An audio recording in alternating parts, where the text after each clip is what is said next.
찬미 예수님, 장마가 시작입니다. 어젯밤부터 이제 비가 내리기 시작하더니 꽤 많은 비가 온다고들 합니다. 비가 오면 예전에 할머니가 하시던 말씀이 우산 장수는 참 좋은 날인데 집신 장수는 참 힘든 날이다라는 얘기를 하신 것 같은데, 비가 오면 좋아하는 사람이 있는가 하면 또 반대로 비가 오면 별로 좋아하지 않는 사람이 있고, 자연의 이치임에도 불구하고 우리가 느끼는 감정은 사뭇 다르는 것 같습니다. 오늘 예수님께서는 고향에 가십니다. 고향에 가시는 예수님의 그 마음이 어떠셨을까? 고향이라 하면 참 모든 것이 익숙한 곳, 어렸을 적부터 그렇게 내가 놀고, 그 다음에 걸었던 길, 그 다음에 만났던 사람들, 모든 것이 너무나 자연스럽고 익숙한 곳이기에 참으로 정겹고 따스한 그런 느낌, 고향이라는 단어만 들어도 참 따스한 그런 느낌이 드는 것이 고향이 아닐까 생각합니다.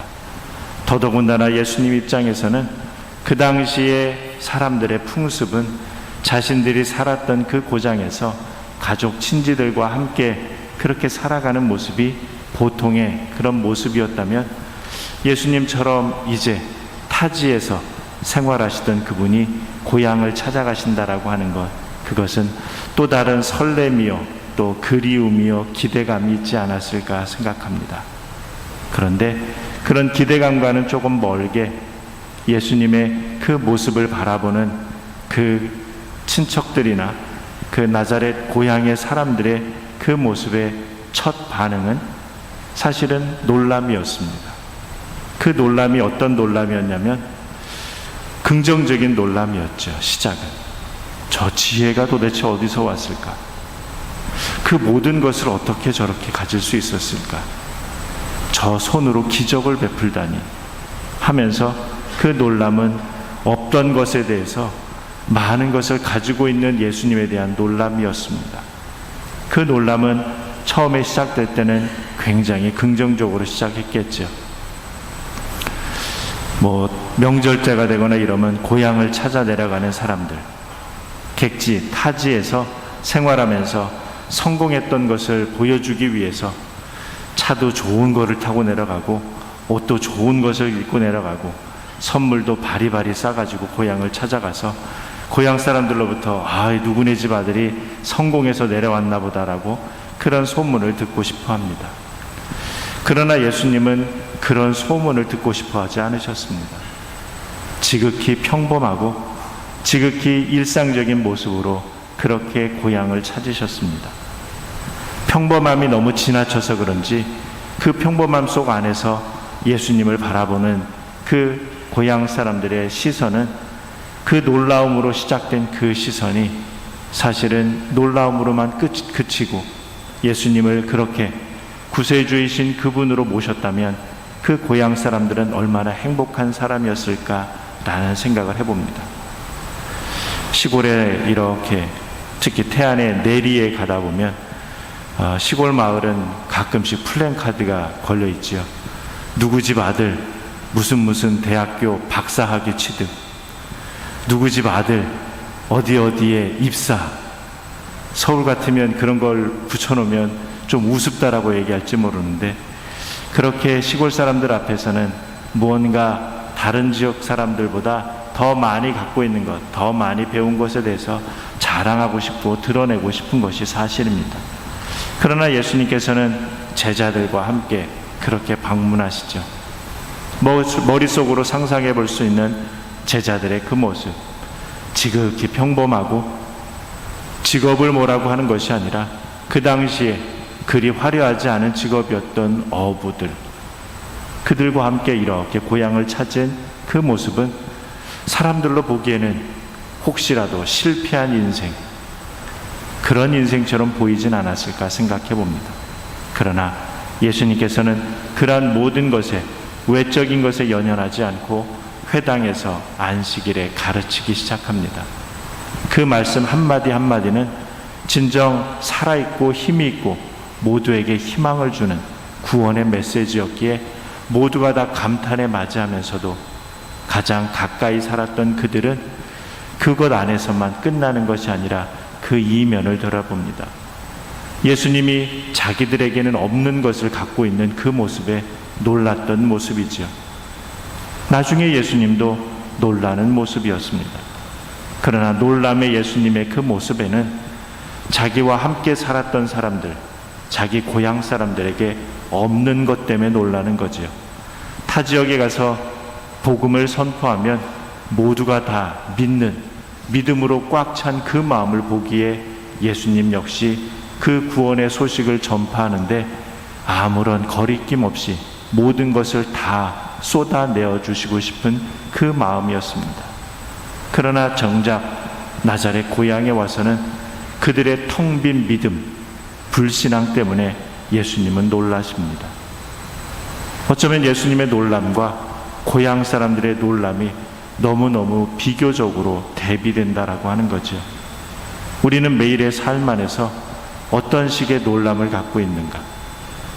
우리 역시 세속적인 모습 안에서 우리에게 주어지는 은총과 기적에만 바라며 그것이 있을 때는 놀라지만 그것이 없을 때는 실망하는 그런 놀람은 아닌가 반성을 해보기도 합니다. 그래서 결국 나자렛 고향 사람들의 그 놀람, 긍정적으로 시작했던 놀람이 이제는 자기들에게 없는 것을 갖고 있는 예수님을 바라보면서 시기 아닌 질투의 마음도 일어섭니다. 그래서 시작됐던 또 다른 놀람은 저 사람은 목수가 아닌가, 마리아의 아들이 아닌가, 형제들과 누이들도 우리와 함께 살지 않았는가. 이미 우리가 잘 아는 것처럼 성경에서 이야기하는 형제 누이는 피를 나는 형제 누이가 아니라 바로 그들의 관습 안에 친척들까지를 다 형제라고 표현했던 그런 형제입니다. 어쨌든 그렇게 우리와 늘상 똑같은 모습으로 함께 살았던 그 예수가 어떻게 저럴 수 있을까? 흔히 우리 옛말에 개천에서 용났다 식으로 갑자기 어떻게 저렇게 변할 수 있는가라고 하면서 예수님에 대한 시기 질투, 그러기에 믿음과 희망보다는 시기 질투로 인해서 믿음이 오히려 불신앙으로 변하는 고향 사람들의 모습이었습니다. 그렇기에 예수님께서도 그들을 보면서 참으로 안타까우셨던 거죠. 어째서 저렇게 믿음이 없을 수 있는가 하면서 그 나자렛 사람들이 못마땅해 하는 그 모습을 예수님께서도 마음 아파하십니다. 못마땅해 하는 모습, 지난주 복음 말씀 안에서 그 모습을 찾아본다면 야이로 회당장의 딸이 죽었다라고 해서 모두가 다 예수님을 비웃었습니다. 그저 잠자고 있다라는 모습에 비웃었던 그 모습, 못마땅한 모습입니다. 어쩌면 우리들 역시 살아가면서 하느님에게 많은 것을 의탁하지만 내 뜻대로 되지 않으면 다른 사람들에게는 다 저렇게 좋은 은총과 자비를 베풀어 주시는데 왜 나에게만은 이런 시련을, 이런 고통을 주시는가라고서 못마땅해 하기도 합니다. 그러나 바로 예수님께서는 우리에게 그렇게 모든 것을 다 주기 위해서 끊임없이 우리에게 쇄신되기를 바라시는 거지요. 예전에 있는 그 모습 안에 머물러 있기를 바라지 않으십니다. 나도 모르는 사이에 우리의 습관처럼, 관습처럼 해오던 모든 것들이 오히려 우리의 신앙의 발목을 잡고 있다면 우리는 그 발목을 풀어내고 하느님께 한 걸음 더 나아갈 수 있을 때, 그래서 그저 우리가 늘상 해오던 그런 모습을 답습하는 모습이 아니라 예수님에게 새로운 모습으로 달아갈 수 있을 때 예수님께서는 더 큰 은총으로 우리에게 채워주십니다. 바로 예수님은 우리에게 있어서 고향처럼 우리를 찾아오시는 예수님, 우리를 진정한 친척이요 가족처럼 우리에게 다가오시는 모습입니다. 세례받은 우리 모두는 하느님의 자녀라고 불립니다. 하느님의 자녀라면 예수님과 너무나도 가까운 사이겠지요.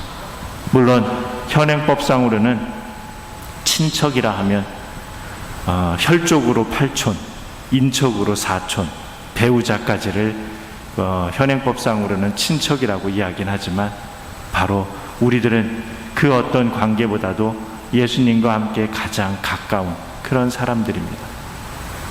그렇다면 우리는 그 예수님을 있는 그대로를 잘 바라보며 구세주여 우리에게 복음을 들려주는 그런 분으로서 우리가 예수님을 생각하고 맞이하고 있는가, 혹은 그렇지 못하는가. 예수님께서는 어떻든 그들을 구원회로 초대하기 위해서 애를 쓰고 계십니다. 그러나 너무도 답답한 나머지 예언자는 어디서든지 다 그렇게 존경을 받지만 고향과 친척과 집안에서만은 존경을 받지 못한다라고 일침을 놓으시죠. 참으로 안타까운 모습이기도 합니다. 그래서 예수님께서는 모든 것을 다 은총과 자비를 베풀어 주시고자 했지만 그렇지 못한 모습에 실망하시긴 하셨지만 모든 것을 포기하시지는 않으셨습니다. 몇몇 사람들에게는 기적을 베푸셨다라고 하는 거지요. 마치 창세기에 나오는 소돔과 고모라의 이야기. 아브라함이 소돔을 구하기 위해서 하느님과 마치 흥정하는 것 같기는 하지만 하느님에게 끊임없이 자비를 간청하는 모습. 50명의 의인만 있으면 괜찮겠습니까? 45, 40, 30, 20, 10명의 의인. 예수님께서 그 아브라함이 요청했던 그 요청에 하느님께서는 마다하지 않고 소돔을 구하셨습니다. 그런 것처럼 예수님께서도 끊임없이 우리를 구원하기 위해서 우리의 부족하고 나약함에도 불구하고 끊임없이 우리에게 사랑과 자비를 베푸고자 하십니다. 그 사랑과 자비가 우리 안에 넘쳐 흐르지만 그것을 우리가 받아들이지 못한다면 그 은총과 자비는 그저 흘러가고 말 것입니다. 그래서 하느님께서 우리에게 주신 은총은 창조된 은총과 창조되지 않은 은총으로 나눈다라고 하지요. 창조된 은총, 오늘처럼 비가 내리는 그 비가 곡식들을 자라게 하고 꽃을 피우게 하고 그런 물로서도 자리할 수 있지만 아무런 영향력을 미치지 못하고 그저 하수구를 통해서 그렇게 흘러가 버린다면, 그래서 꽃을 피우는 그 빗방울은 창조된 은총일 것입니다. 그러나 아무런 역할을 하지 못하고 하수구로 흘러가는 그 물은 창조되지 않은 은총이겠지요. 오늘도 우리에게 그렇게 고향을 방문하시든 우리 그리스도인 세례받은 우리 모두를 찾아오시는 예수님의 그 발걸음, 그 구원의 말씀 한마디, 그리고 기적의 손 얹음 그 한 번이 우리에게 과연 창조된 은총으로서 자리할 것인지, 아니면 창조되지 않은 은총으로 그저 흘러갈 것인지, 그것은 우리의 믿음에 달려있는 것 같습니다. 그리고 우리의 놀람에 달려있는 것 같습니다. 그분의 기적의 능력, 그분의 말씀의 은총, 또 그분의 지혜, 그 모든 것을 올곧게 믿고 있다면 그 은총은 틀림없이 창조된 은총으로 우리 안에 자리합니다. 그러나 믿지 못할 때 예수님께서는 끊임없이 우리에게 수많은 은총과 자비를 베풀어 주시고자 하지만 우리 안에 그저 흘러 넘치지 못하고 그저 다른 곳으로 흘러가 버리고 말 것입니다. 예수님께서는 그럼에도 불구하고 끊임없이 여러 마을을 두루 다니면서 모든 이들을 구원의 손길로 초대하시고자 합니다. 오늘 우리에게 다가오시는 예수님, 그 예수님을 우리는 어떠한 믿음의 마음으로 그분을 맞아들이고 그분의 은총과 자비 안에 머물지, 아니면 그렇지 못할지, 똑같이 다가오시는 그 예수님을 믿는 마음으로, 경건한 마음으로 우리 안에 모실 수 있는 우리 자신들이 되면 좋겠습니다.